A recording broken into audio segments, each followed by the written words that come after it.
My dad looked me straight in the eye and said, "You don't even act like a man." That was the last straw. I stopped bankrolling the leeches and walked away from the whole mess of a family. Yeah? My phone doesn't stop buzzing with their calls. Hey folks, before we dive into today's story, I've got a quick favor to ask.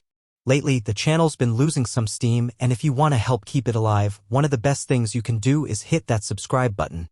It's totally free, takes 2 seconds, and goes a long way toward helping us keep these stories coming. Your support means everything. So let's keep this channel thriving together. Thanks a ton. Now let's get into it. Alright, picture those nature documentaries where parasites latch on and slowly drain their hosts dry until there's nothing left but a shell? Yeah, that's been my family dynamic for the past 7 years. Only difference? Parasites don't usually text you at 3 a.m. asking for just one more loan to cover their third crisis that month. See, I've always been the go-to guy in my family. The one with a stable paycheck, a decent savings account, and, apparently, an invisible neon sign on my forehead that reads, ATM with a heartbeat. I'm 29, got my engineering degree 7 years back, and lucked into a pretty solid job right out of school. Not some big Silicon Valley tech salary or anything like that, but enough to cover my rent, stay current on bills, and stash away a little each month. You know, basic, responsible adult stuff. My younger sister? She's 26 and the total opposite. She bailed on college after switching majors 3 different times, then bounced from one dead-end job to another, never holding anything longer than a few months. Her work ethic? Think sloth, but slower. When she got kicked out of her apartment 4 years ago, who could have seen that coming, my parents hit the panic button and rang me up. It's just temporary until she finds her footing, they said. Just this once. Yeah, it was never just once. What started as a one-time favor morphed into a revolving door of rent checks, utility payments, and urgent Venmo requests. And we're not talking pocket change here. Let me break it down for you. Just last year alone, I shelled out $1,250 a month for her rent. That's $15,000 in 12 months. On top of that, I covered $315 a month for her utilities, another $3,300. Then she somehow needed $1,800 in car repairs even though she barely drove to work. She also sprung a surprise $950 dental bill on me, completely avoidable, by the way, and I threw another $700 her way just to keep her credit card above water. All in all, over $21,000 gone in a single year. That's nearly half of my actual take-home income, flushed straight into my sister's bottomless pit of irresponsibility. And every single time I tried to bring it up, mention that maybe, just maybe, the setup had to end, I got hit with the same lecture from my dad. A real man takes care of his family, he'd say. Your grandfather worked 3 jobs just to keep everyone fed. Sure, Dad. But did Grandpa also financially support an adult woman who refuses to grow up and get her life together? I seriously doubt it. And what really stung? My sister's Instagram. Nothing but non-stop snapshots of brunch spreads, beach selfies, and shopping hauls. She's out there flaunting $180 heels and weekend retreats while I'm grinding through 55-hour weeks, keeping 2 households afloat.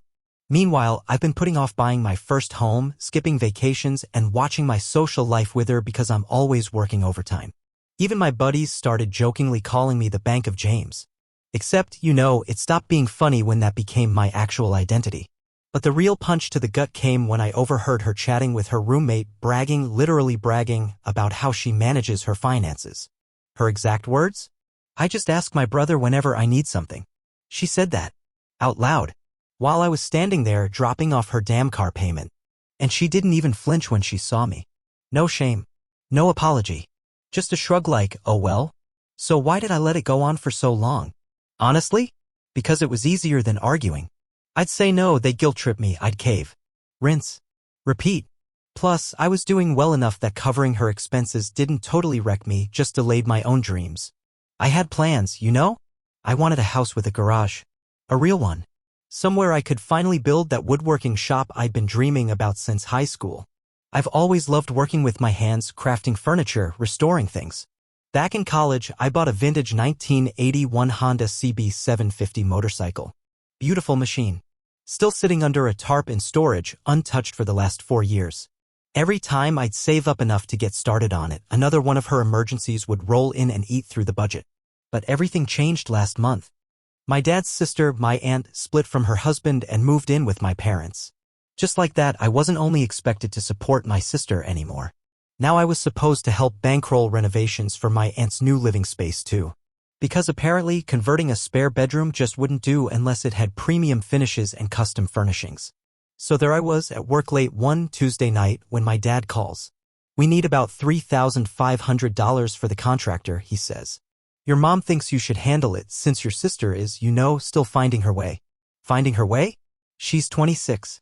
I've been covering her life for 3 damn years. And that's when something snapped in me. It wasn't just the dollar amount, though $3,500 isn't nothing, it was the sheer entitlement. This unspoken family rule that my money was fair game while my sister's money was hers to spend however she wanted. No one even considered that I might have my own plans. My own dreams. My own life. That was it. I was done. That Sunday, I headed over for our usual family dinner. The entire drive over, I rehearsed what I was going to say, mentally balancing it with my own future plans. My dream garage. A real workshop. Space for my tools, a solid bench for my woodworking, a corner for my gaming setup, and of course, room to finally bring that motorcycle back to life. The same project I'd postponed 4 separate times. Why? Because my sister just had to go to a music festival. Or needed the latest iPhone. Because her old one? Not aesthetic enough. When I arrived, the gang was already gathered: Mom, Dad, my sister, and now my aunt. Dad was in full rant mode, complaining about how kids these days have no work ethic. The irony? He said this while his grown daughter, who hadn't held a job in years, was right there scrolling her phone. Probably spending the utility money I gave her on her next ASOS order. I filled my plate with pot roast, sat down, and kept my mouth shut. My blood pressure was already creeping up. Everyone chatted around me, my aunt recapping her divorce, Mom gossiping about the neighbors, and my sister occasionally chiming in to gripe about her roommate, all while glued to her phone. Before we even got to the whole money conversation, my dad had already launched into one of his usual tirades about how today's men are weak and soft, like wet tissue paper. He grumbled, mostly to himself but loud enough for the room. You know what's wrong with your generation? He muttered, shaking his head. No grit, no backbone. He went on about how he'd spent his life busting his ass without ever once complaining about things like boundaries or needing to take care of his mental health. He didn't need a man cave to feel like a man, he just handled his business. Then he turned and locked eyes with me, and I knew instantly the rant had been aimed straight at me the whole time. So anyway, he said casually, I was just telling your aunt how you're going to help pay for the renovation. I raised my eyes from my plate and looked him dead in the eye. Oh, I am? I asked, keeping my tone flat. The room fell into an awkward silence. My mom tried to smooth it over with her usual fake cheer. Well, we all talked about this already. The contractor needs the deposit by Tuesday. I jabbed my fork into a potato a little harder than I meant to. No, Dad mentioned it. I never said I'd actually do it. My sister finally decided to look up from her phone, rolled her eyes, and scoffed, Don't be so cheap. It's not like you can't afford it. And that right there? That was the moment something in me just snapped. I set my fork down with a loud clang, startling my aunt. You know what? I said, my voice calm but firm. You're right. I do have money. Because I earn it. I make sacrifices. I budget. My dad scoffed loudly. Here we go with the speech. Nope, I said, cutting him off. Not a speech. Just some much-needed clarity. I'm done. My sister groaned dramatically. Done with what? Done being everyone's personal ATM, I said, staring straight at her. Your rent? Your phone bill? Car insurance? That's all on you now. She actually laughed like I was joking. I wasn't. Dad slammed his hand on the table like he was slapping some kind of moral gavel. You don't even act like a man anymore, he snapped, pointing his fork at me like it was some ancient family weapon. A real man sacrifices. A real man doesn't complain when his family needs him. You think your grandfather ever whined about boundaries? He just got it done. I looked at him and replied, surprisingly calm, then I guess I'm not your kind of man. Because that guy ignores everything he needs until there's nothing left of him. That guy lets people use him and calls it honor. I'm not doing that anymore. Don't be ridiculous, my mom chimed in, shaking her head. After everything we've done for you? What exactly have you done for me lately? I asked, staring at her. Because from where I'm sitting, I've been carrying this whole family financially for years while everyone else just takes. My aunt looked like she wanted to crawl under the table and disappear. Good. Let her see exactly what kind of family she'd moved in with. My sister's face shifted, first from smugness to confusion, then quickly into panic as she realized I wasn't bluffing. But my rent's due next week, she said, her voice pitching up. I don't have enough to cover it. Not my issue, I replied. What the hell am I supposed to do? She shouted. Get a job. Keep a job. Learn to budget. You know all the things full-grown adults are supposed to do. She slammed her hand down on the table. I have been trying. Bullshit, I shot back. You paid a few bills and bought 6 new bikinis. Don't act like I can't tell the difference. That's not fair. I need those things for my mental health. I actually laughed. And what about mine? You think I enjoy killing myself working overtime just so you can post selfies in a new outfit every weekend? My dad shoved his chair back with a loud scrape. That's enough. We're family. Family looks out for each other, period. Funny, I said. Because somehow that support only ever seems to go one way. When's the last time any of you supported me? My mom did that thing she always does when she knows she's losing. Her voice softened, her eyes got watery. How can you say that? We've always been there for you. If you'd really been there for me, I said, standing up and grabbing my jacket, you would have respected me enough not to treat me like a damn cash machine. I walked to the door, done with dinner, done with the conversation, done with them. You can't just walk out on your family, my mom shouted after me. I turned, looked each of them dead in the eye, and said, watch me. And then I walked out, slamming the door behind me so hard it echoed. It was glorious. The backlash came fast. I wasn't even halfway to my car before my phone lit up like a Christmas tree. My sister's texts were a full range, from begging to downright nasty. You're not serious. I'm gonna be homeless. You're such a jerk. Please, just cover rent this month. Mom and Dad are losing it. Then came the worst one. I'll kill myself and it'll be your fault. Yeah. She really said that. Classic manipulation. She'd pulled the same stunt before whenever things didn't go her way. I later found out, thanks to a few mutual friends, that she was out clubbing that same night. I silenced my phone, rolled down my windows, and blasted Metallica the whole ride home. And for the first time in I don't know how long, I felt free. It was like I'd been hauling a boulder on my back and finally set it down. I could breathe again. I even did something I hadn't done in years. I fired up my console and played video games. Not checking texts every 5 minutes. Not worrying about someone needing something. Just me, a controller, and 3 glorious hours of zombie-slaying bliss. The next morning, I took a personal day from work. No regrets. I counted 31 missed calls. Not exaggerating. Then I drove to Home Depot and started buying everything I needed for the garage project I'd been putting off for years. While I was browsing power tools, my dad called again. I hit decline. Then my mom. Declined. Then my sister tried using a different number. Clever. But not clever enough. I spent that day setting up the workbench, organizing tools, and sketching out where the gaming rig would go. That was phase 1. Phase 2? Getting that old bike out from under the tarp and back on the road where it belonged. I ordered pizza, turned up the music, and for once lost myself in something I wanted to do. The calls didn't stop. But every time I ignored one, it was like lifting another brick off my chest. Then around 6 p.m., someone started banging on my front door like they were trying to bust it down. I peeked through the peephole, and yep, it was my sister. Makeup streaked down her cheeks, all drama like she'd walked straight off a soap opera set. I opened the door but didn't let her past me. What? I asked. You know what? She snapped, then tried to push past me into the apartment. I didn't budge. You need to fix this, she said, backing off slightly when I didn't move. There's nothing broken, I told her. Everything is exactly where it needs to be. She barged in anyway, storming into my living room like she owned the place. I sighed, closed the door behind her, and braced myself for the next act of the meltdown. My landlord said if I'm late on rent again, he's kicking me out, she cried, pacing around like she was in the middle of a stage play. Sounds like something you need to figure out, I said, leaning casually against the wall with my arms crossed. So you're really just gonna let me end up on the street? She snapped. What kind of brother does that? The kind who's tired of being treated like an ATM with a heartbeat, I said. She shifted gears instantly, softening her voice as she moved closer to me. Look, I know I've leaned on you a lot, but I'm really trying. I've got this job interview next week with a startup. It's a great opportunity, really promising. You've been trying for 4 years, I said, using air quotes. Every few months there's a new life-changing job on the horizon, and it always ends the same way.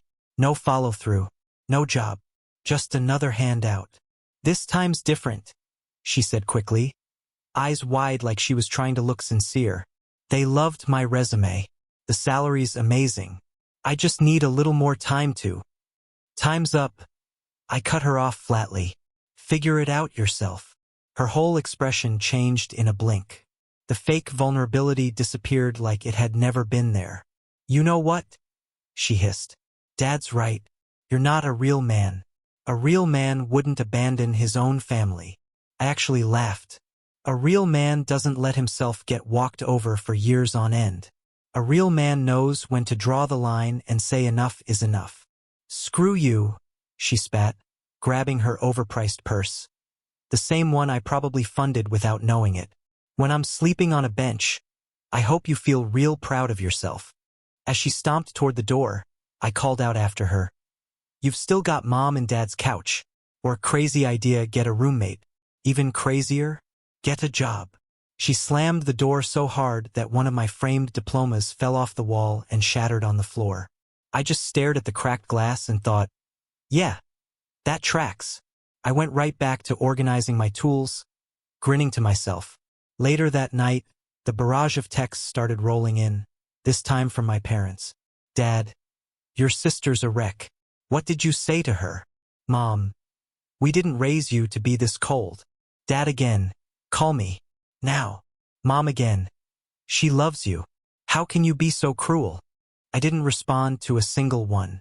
Instead, I pulled out my laptop and ordered the parts one needed to finally get started on restoring my motorcycle. The total? Around $700, less than what I'd been shelling out every month just for my sister's rent. The realization hit hard. It was freeing, and honestly a little maddening. Amazing what you can afford when you stop funding someone else's Instagram lifestyle. That weekend? First one in years without a single emergency phone call. I kept half expecting it anyway. That knee-jerk anxiety took a while to shake. But Sunday came and went, and the silence stayed. And that's when it hit me. Most of those so-called emergencies weren't urgent at all. They were just training. Years of conditioning me to treat their whims like crises. That night, I slept better than I had in a long, long time. By Wednesday, for days into my no more handouts plan, my parents showed up unannounced. I'd just gotten home from work and saw my dad's car pull into the lot through my window. For a second, I actually thought about hiding, pretending I wasn't home. But then I reminded myself, I wasn't the one who should feel guilty. This was my home, paid for by me, nothing to be ashamed of. My mom got out holding a grocery bag, like she was bringing me a peace offering. Classic move. Show up with food to make it harder for me to send them away without looking like the bad guy. "We brought dinner," she said with a tight smile that never reached her eyes. "Can we talk?" I let them in mostly out of curiosity. I wanted to see what approach they'd try. Guilt? Pressure? Empty promises? Probably all of the above. We sat at the kitchen table. The grocery bag stayed sealed, untouched. My dad cleared his throat like he was gearing up for a carefully rehearsed speech. "Your sister's in real trouble," he began, his voice full of forced concern. "Her landlord gave her until Friday to pay up or leave." I took a slow sip of water and looked at him without a hint of emotion. "And she doesn't have the money?" My mom jumped in, her voice cracking a bit. "She's applied to a bunch of jobs, but nothing's come through yet." "She's had 4 years to get it together," I said, placing my glass down gently. "What's she been doing all that time?" My dad shifted in his seat. "That's not really the point right now." "No," I said, "that's exactly the point. I've been bailing her out for years, and why would she change when there were never any consequences? She doesn't need more help. She needs a wake-up call." My mom's eyes got glassy, a tear threatening to fall. "Of course. So you're just going to let her suffer?" she asked, voice trembling. "I'm going to let her deal with the results of her decisions," I replied. "Big difference." "She's your sister," my mom pressed. "Family's supposed to stick together." "Oh, you mean like how she stood by me while I worked 55-hour weeks to pay her bills? Or when she called me boring for having a job while she partied on the money I sent her?" They shared a look, one of those uncomfortable, oh he's serious looks. Then Dad leaned forward, trying a new angle. "We get it. You're upset. But this isn't just about your sister. Your aunt's moved in and the contractor still needs the deposit for the renovation." I stood up so fast my chair nearly fell backward. "You've got to be kidding me. You're still asking for money? After everything I just said?" He looked embarrassed for a split second. Then, just like that, his face hardened. Family supports each other. That's how it works.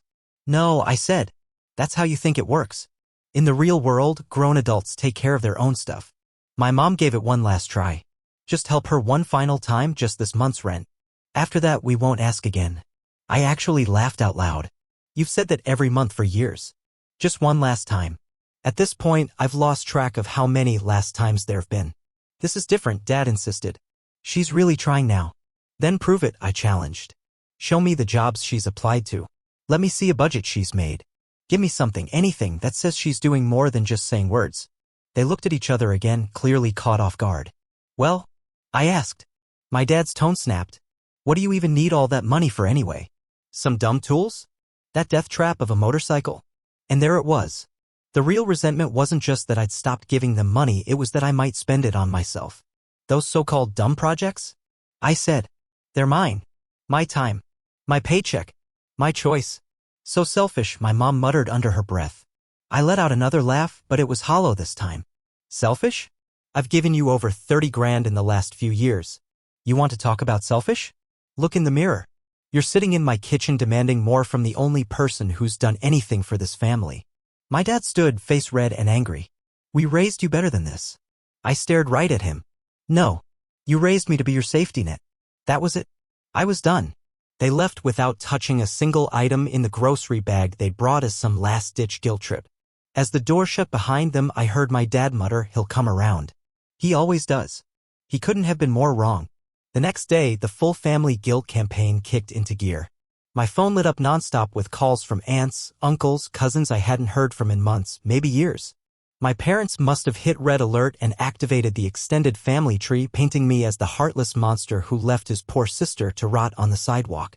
One of my other aunts, not the freshly divorced one, left me a voicemail dripping with condescension.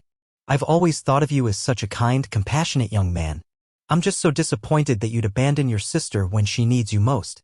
Then my uncle chimed in with a text. Family is all we have in this world. Don't turn your back on yours. Even my grandmother called. Her voice cracked with what I'm sure she believed was noble concern. Your grandfather would be ashamed of how you're acting. Okay, that one hit me for half a second. I'd been close to Grandpa. But then I reminded myself he worked hard to provide, not enable. He taught me to stand on my own 2 feet, not to let others lean on me until I broke. I responded to each one the same way. This is between me and my immediate family.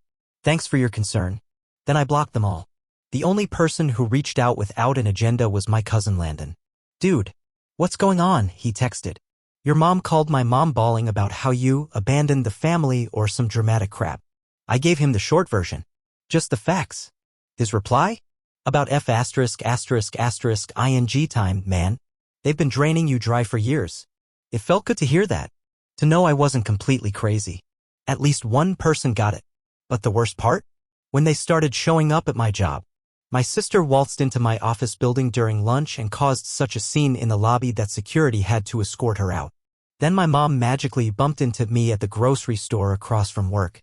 After that, I started switching up my schedule, different exits, odd hours, back doors. It was like trying to dodge debt collectors.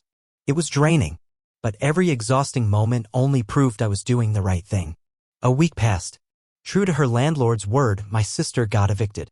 She ended up crashing on my parents' couch, and from what Landon told me, things got ugly fast. My aunt, who had only just moved in, was not thrilled about sharing a house with a grown woman who brought chaos and clutter with her. Landon's text said it all. Dude, your sister moved in and it's WWII over there. Aunt Diane's threatening to move out. Your mom's baking nonstop like she's trying to bury the tension under 12 casseroles. Good. Let them clean up the mess they created. Meanwhile, I was finally thriving. I finished phase 1 of my garage renovation. Got my gaming setup installed. Started wrenching on my old motorcycle again. It had been under a tarp for 4 years, waiting patiently while I played financier. There was something so satisfying about taking that bike apart, piece by piece, cleaning each part, figuring out what needed replacing. It felt like rebuilding myself at the same time. I started going out again too. Reconnecting with friends I pushed away during my workaholic phase. One Saturday night, I hit up a bar with some old buddies. Bought a round for everyone without checking my bank app first. It was a small moment, but to me, monumental.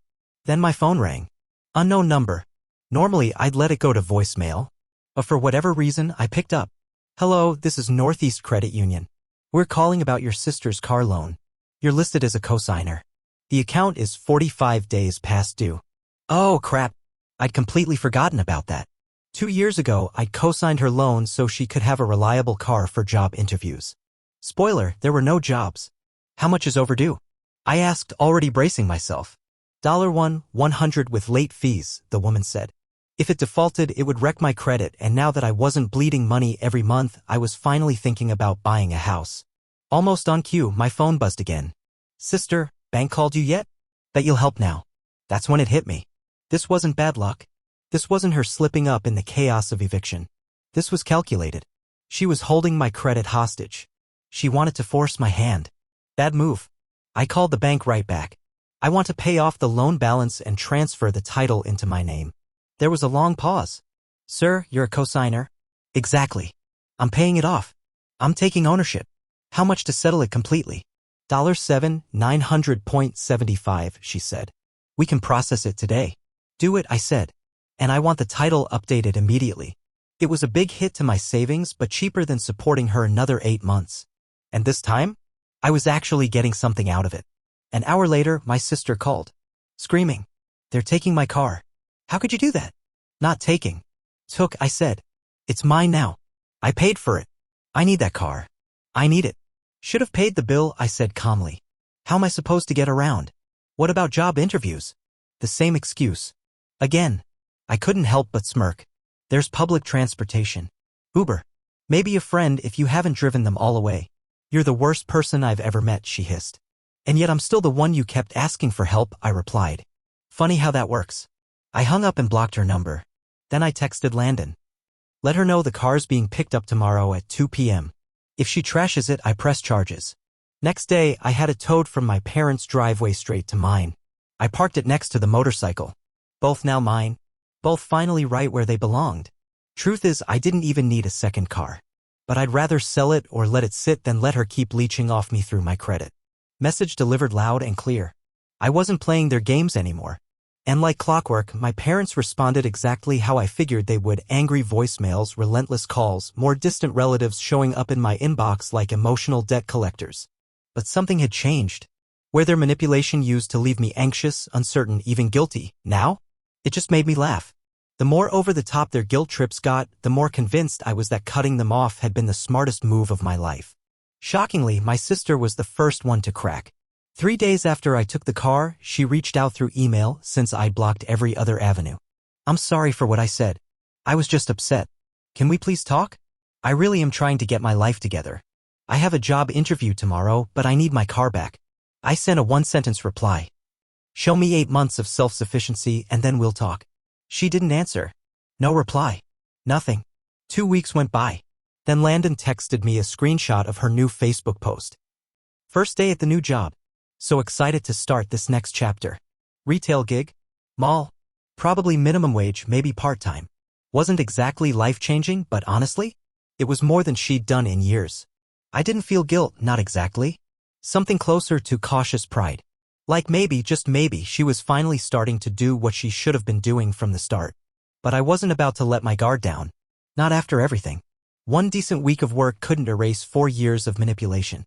After the whole car situation, my parents doubled down on the pressure. They brought out the full extended family cavalry again. Aunts, uncles, cousins I barely remembered suddenly had lengthy monologues prepared about the importance of stepping up and helping family. I got voicemails that sounded like TED Talks on guilt. My answer didn't change. This is between me and my immediate family. Appreciate your concern. Then block. Block. Block. And still 3 months passed. Landon kept me updated from the sidelines. Apparently, my sister was still holding down her retail job. A personal record for her. She'd even found a shared housing situation she could afford on her income. No handouts. No bailouts. My parents? They went quiet after I sent a certified letter letting them know that if they showed up unannounced again, I'd treat it as trespassing. I ended up selling the car, legally mine, and used the money to finally finish my garage. Even treated myself to a weekend trip to the mountains. First vacation in 4 years. I spent the days hiking. Nights around the fire with old friends. And not once did I check my phone to see if someone needed rent money. It was beautiful. Absolutely beautiful. When I got home, there was a letter waiting. No return address, but I knew that handwriting. My mom's. I almost tossed it. But curiosity got the better of me. It was one page. We need to talk. Your father borrowed against the house to help your sister after you left her high and dry. We're behind on payments. Please call. I stared at it, a mix of emotions bubbling up: anger, disappointment, disbelief. But mostly, a strange sort of clarity. It confirmed everything I already suspected. They'd leaned on me as their safety net for so long, they had no backup plan when I finally stepped aside. And instead of holding my sister accountable, they doubled down on enabling her. And now they were drowning. Not my circus. Not my monkeys. I didn't respond. A week later, another letter showed up. The bank called about the mortgage. We might lose the house. Is that what you want? Your parents homeless?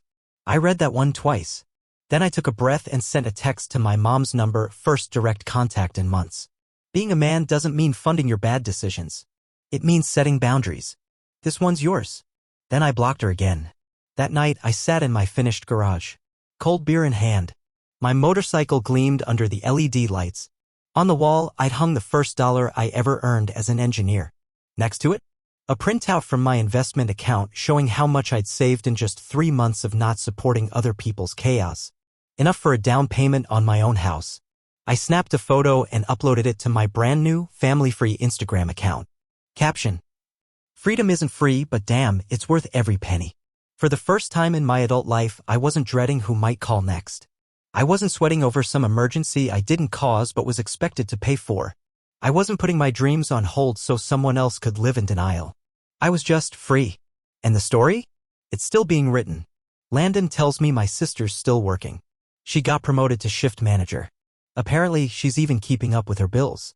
My parents managed to avoid foreclosure barely. Took out a second mortgage to do it.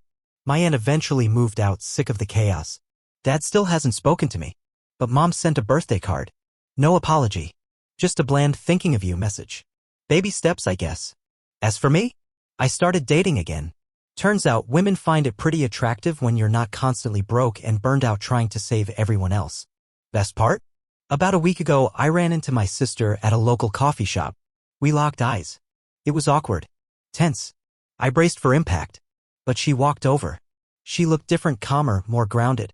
Like someone who'd finally stopped tossing their baggage onto other people and started carrying their own. She told me she was still angry. I told her I wasn't sorry. And for the first time in our entire lives, she didn't argue. She just nodded. Like she got it. No hugs. No big dramatic scene. No fake promises to stay in touch. But as she turned to leave, she paused and said, "Thanks for not paying my rent." Not quite an apology, but the closest she's ever come. Letting someone fail feels cruel in the moment. But sometimes it's the only thing that teaches them how to stand. And honestly, I still don't regret a damn thing.